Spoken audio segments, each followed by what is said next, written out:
Caroline Dowd-Higgins. Thanks so much for listening to Your Working Life, my podcast series featuring thought leaders in the career and personal growth arena.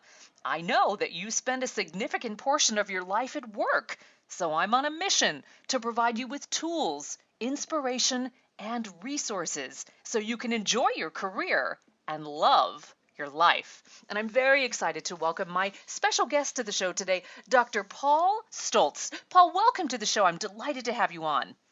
And I'm delighted to join you and your listeners and talk about grit. Yeah, we are going to talk about Grit, your terrific new book called Grit, the New Science of What It Takes to Persevere, Flourish, and Succeed. And Paul, before we get started, I want to tell the listening audience a little more about you, and then we're going to dive into a juicy and gritty conversation.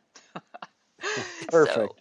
Dr. Paul Stoltz is the founder and CEO of Peak Learning Incorporated, as well as the originator of adversity quotient and grit theories and methods, which are used at Harvard Business School, MIT, and leading companies worldwide. He's considered the world's leading expert on the integration and application of resilience and grit. And Paul, you and I were chuckling earlier because we showed our own grit and resilience and determination because we had a little technical issue, which we have overcome, right? So we are practicing what we preach. Uh, we sure are. Well, how much of a part of loving your job every day is just dealing with the onslaught of the little things that can go wrong, right? Exactly. And going with the flow, right? And rolling with it.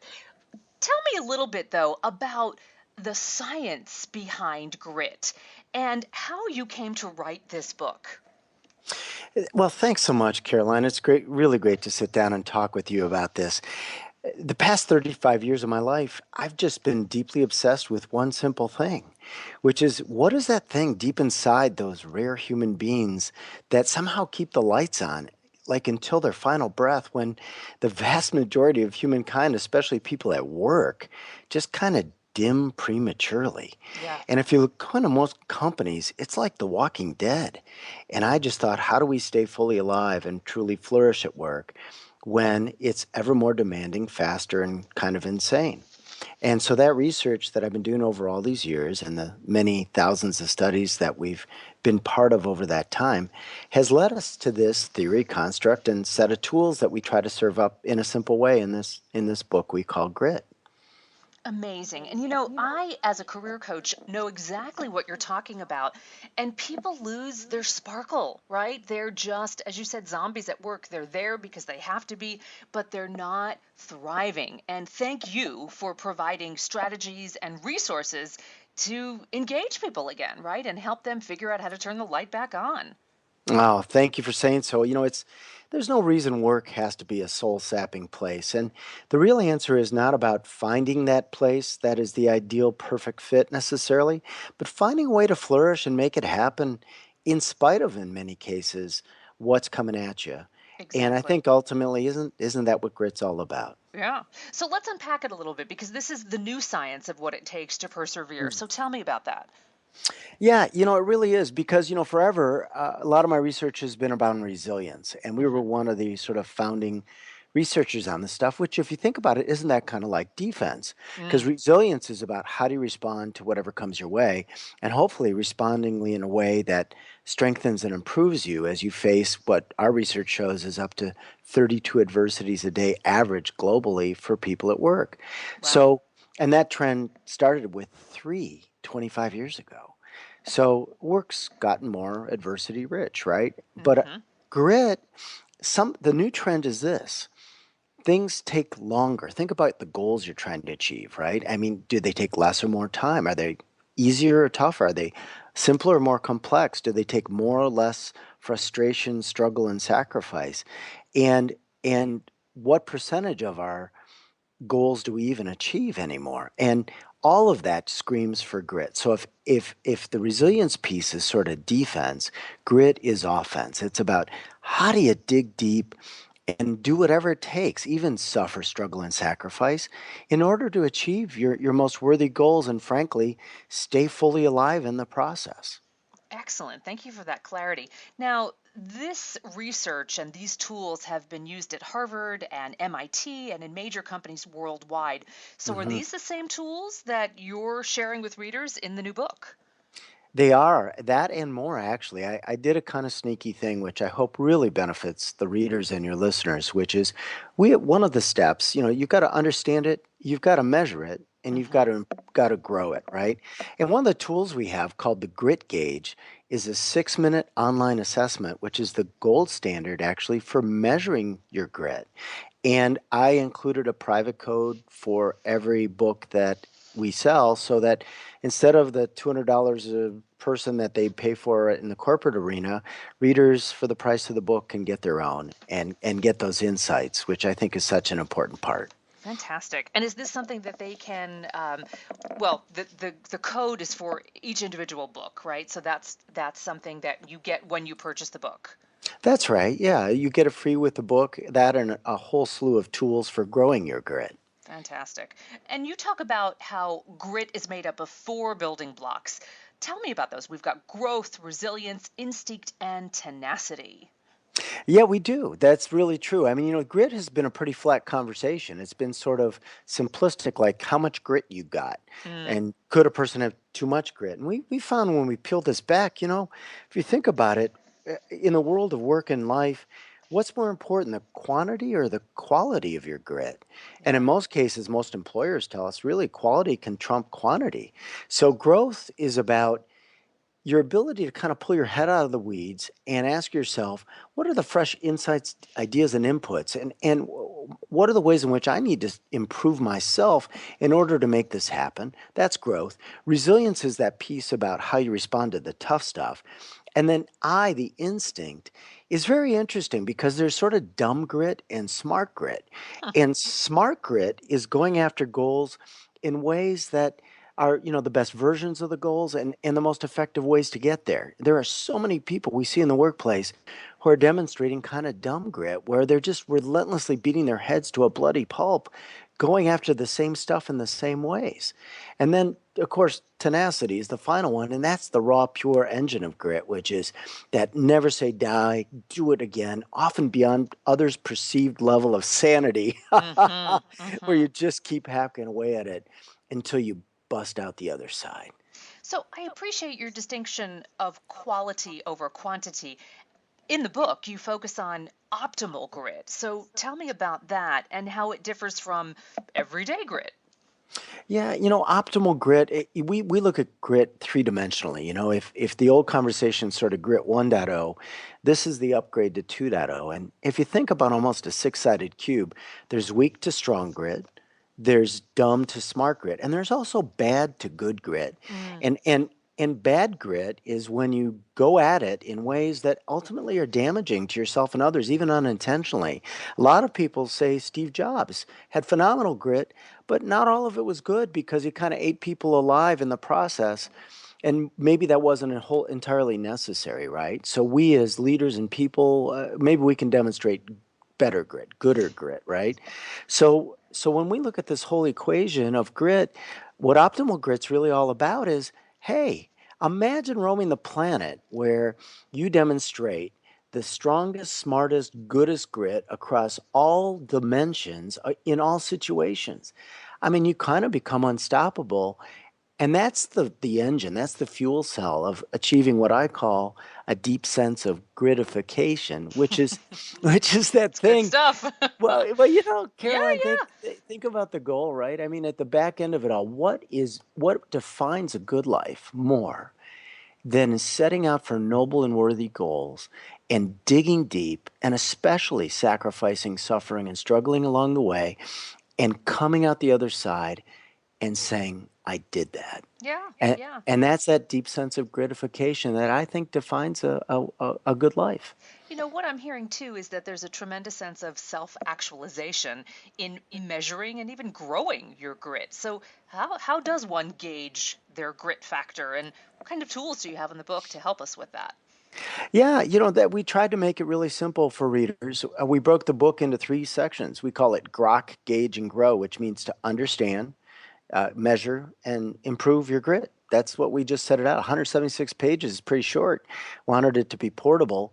So the measuring piece, the gauge piece, provides that grit gauge to readers, and it also provides a bunch of questions readers can ask themselves to sort of step back and reflect and go, huh, I wonder how I stack up on this stuff. So there's self-reflection pieces within the book Grit, but also we give you that link to the Grit Gauge, which is the thing used worldwide to measure your grit. And you get a full report that shows you how you score on everything. Which is important because it's individual. This is not one size fits all, right? This is not cookie cutter. It's very customized for each person. Oh, completely. You're spot on. So well, may I use you as an example, right? So once you know how much grit you have, how do you Hmm. grow it? So perhaps, if you're willing, give us an example of how you've grown your grit. Yeah, I'll tell you a tool. There's a bunch of tools we apply in the book, but one of my favorites is a tool we call the Why Try. And Hmm. the Why Try is that I find in the workplace, when you look at people who are just dying at work, there's a misalignment between their why and their try. So, for example, what we do is we'll sit down with teams. I was just using this with a couple thousand people in Orlando at one of their big national meetings, and it really sparked so much great stuff for them. First question is this: when you think about that thing you're trying to achieve, for you personally, how strong is your why on a scale of 1 to 10? A 10 is it just couldn't be stronger. It's burning in your corpuscles, and a 1 is it's just got no pulse.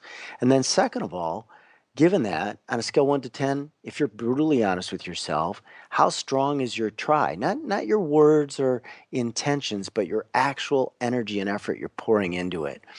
And if your try exceeds your why, you're killing yourself. And if your why exceeds your try, then you're talking prettier than you're acting.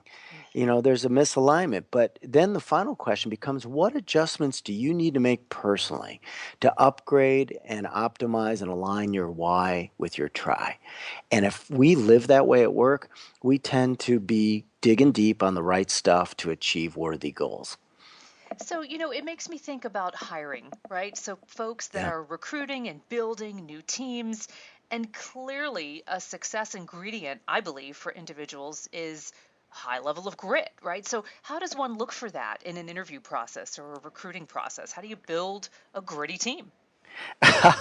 You want to hear a mind-blowing statistic? Yeah, Because everybody, everyone who's listening to this is thinking, how do I deliver greater value at work? Because yeah. that's part of what makes it fun, right? Hmm. We took 20,000 employers around the world as part of our Grit Institute research. We asked them this question. We said, okay, if you're hiring someone today and you had to choose between the person with the perfect skills and qualifications according to your job description, who's not so strong on grit, or the person B, who's exceptional at grit, strong grit, but missing some pieces, who would you hire?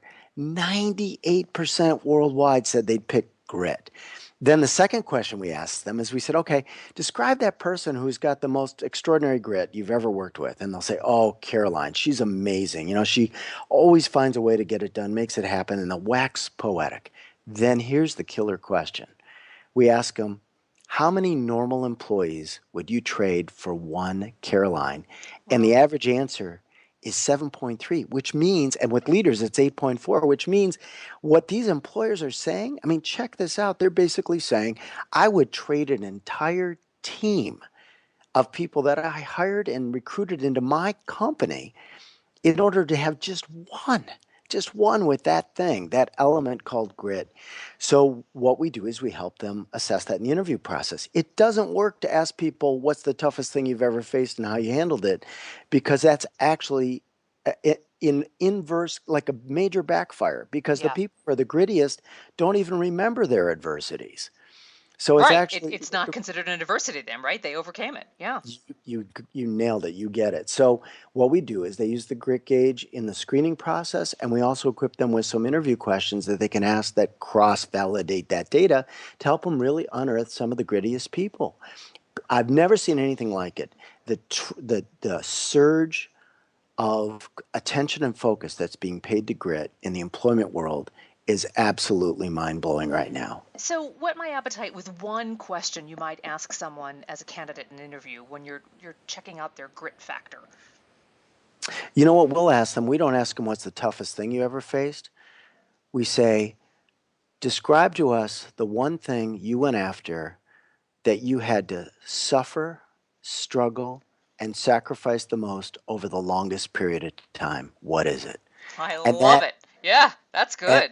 and they, a lot, the ones who've been sort of pampered, you can see they're trying to make something up because they never have.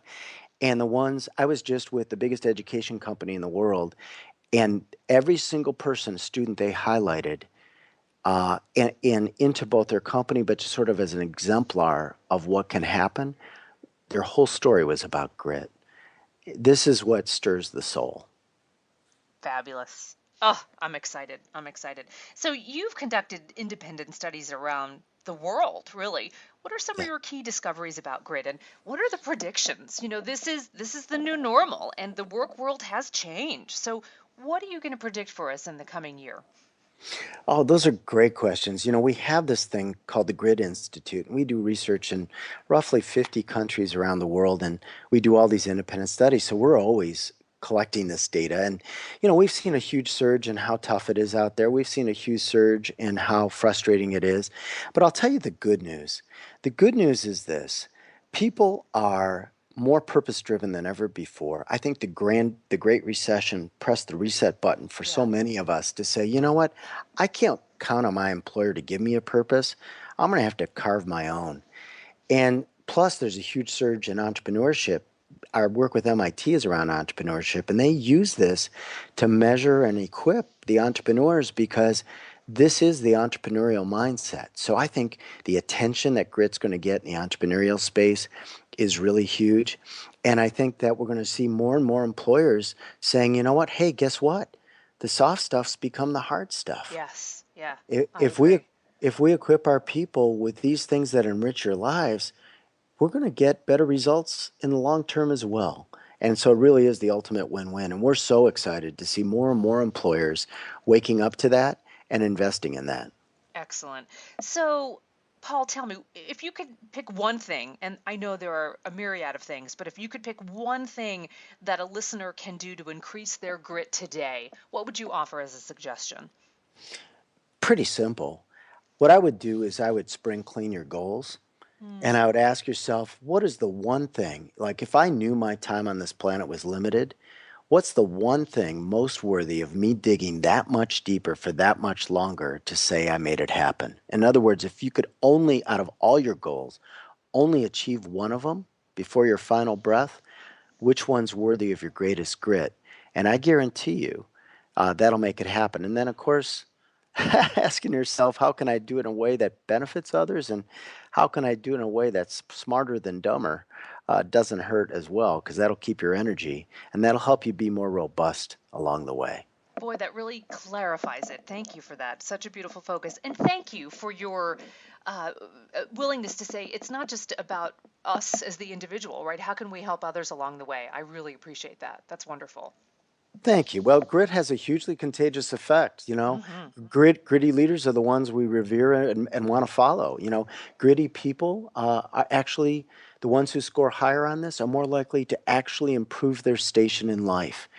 The ones who score lower tend to stagnate or fall down. I mean, this is life changing stuff. It doesn't just predict performance, it predicts health and quality of life. So, Paul, tell us how we can buy the book. And the title, again, is Grit, the New Science of What It Takes to Persevere, Flourish, and Succeed. Oh, kind of you to ask. Easiest way, punch up Amazon. It's right there. It's available at Barnes and Nobles. You can go in and ask for it. They have it.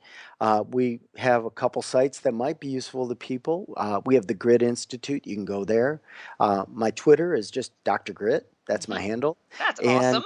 And keeps it simple. It's And great. we got a lot of great conversations going on out there. And our website, if you want to learn more about me and my team and our work, is Peak Learning, just peaklearning.com. Wonderful. Well, Dr. Grit, that was fantastic. Paul Stoltz, I thank you so much for sharing your time and gritty expertise. What a joy to have you on. And I'm very excited about the new book, and I wish you great success in this wonderful new year. Oh, Caroline, thanks for an energizing conversation about it. And what a pleasure to join you and your audience out there. Thank you for the privilege. My pleasure, and I want to thank our listening audience for tuning into Your Working Life, where my goal is to help you design your career destiny so it doesn't happen by default. True career and life satisfaction is possible, and it's time to embrace what you love doing so you can do more of it. I'm Caroline Dowd-Higgins. Take good care.